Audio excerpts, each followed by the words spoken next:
Mon nom c'est Didier Nwikimfura, directeur technologie innovation, secrétaire de Smart Africa. Comment la technologie numérique et la connectivité ont transformé nos sociétés? La technologie aujourd'hui a radicalement transformé notre société, notre manière de communiquer, d'apprendre, de travailler. Pour un simple exemple, aujourd'hui, pour ceux qui se rappellent encore, lorsque vous deviez communiquer avec quelqu'un, ce n'était pas synchronome. Parce qu'il fallait écrire, il fallait attendre plusieurs semaines, plusieurs mois. Si éventuellement vous aviez une réponse par rapport à un courrier, ça prenait beaucoup de temps. Aujourd'hui, nous pouvons appeler quelqu'un qui est dans n'importe quelle partie du globe et parler d'une manière synchronome. Aujourd'hui, nous pouvons travailler en ligne. Récemment, avec la pandémie Covid, vous avez vu que lorsque tout le monde était confiné, il y avait moyen de parvenir à travailler à la maison. Tout à fait. Et le travail ne s'est pas arrêté. L'éducation, c'est la même chose. Nous sommes passés d'un modèle typiquement traditionnel où quelqu'un devait être en face d'un professeur. Aujourd'hui, nous parvenons à étudier en ligne.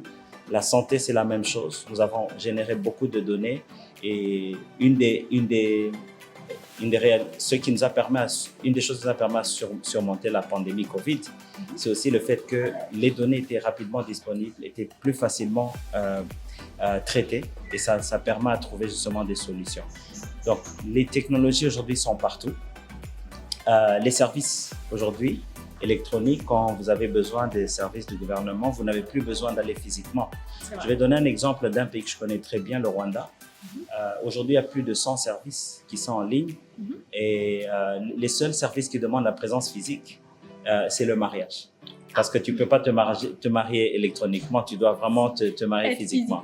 Mais si vous avez besoin d'une attestation de naissance, une attestation, un permis de conduire, tu n'as plus besoin de te déplacer, tu le fais à partir de ton téléphone et tu paies avec le mobile money. Et je voudrais terminer justement cet exemple aujourd'hui avec le mobile money parce que c'est une solution africaine qui a répondu à un problème africain. Vous le savez, aujourd'hui, dans le monde, les pays occidentaux utilisent beaucoup plus les cartes, les cartes pour les paiements électroniques. Oui. Mais l'Afrique, ça ne pouvait pas marcher. Oui. Aujourd'hui, l'Afrique est à la hauteur de plus de 70% des transactions de mobile money et plus de 60% du volume, je veux dire plutôt de la valeur de toutes les transactions des paiements. Donc, c'est pour montrer que l'Afrique, c'est un continent en développement qui a des solutions africaines pour des problèmes africains. On a beaucoup parlé aujourd'hui du cloud. Que pensez-vous du cloud ou de l'écosystème du cloud? Ah oui, effectivement, aujourd'hui, on est à Djibouti. C'est un immense honneur pour moi de venir ici. On travaille en fait avec Smart Africa sur la stratégie à long terme en fait du cloud pour l'Afrique. Et donc aujourd'hui, on a bien évidemment parlé beaucoup de cloud, mais en fait, ce qui est important pour nous, c'est de travailler pour mettre en place un cloud à Djibouti. Alors, quand on parle d'Afrique, on parle de différents types de cloud. Et par exemple, aujourd'hui, on sait qu'on a le cloud public qui est plutôt en Afrique du Sud. Il y a certains types de cloud qui sont déployés. Et avec Smart Africa, on travaille sur la mise en place de cloud fédérés sur plein de pays en Afrique. Aujourd'hui, c'est notre 3e stop. Avant, on était au Ghana, au Rwanda. Et aujourd'hui, on est à Djibouti. Et ce qui est super intéressant avec Djibouti, c'est qu'on voit qu'il y a beaucoup de potentiel. C'est quand même un pays qui est hyper connecté.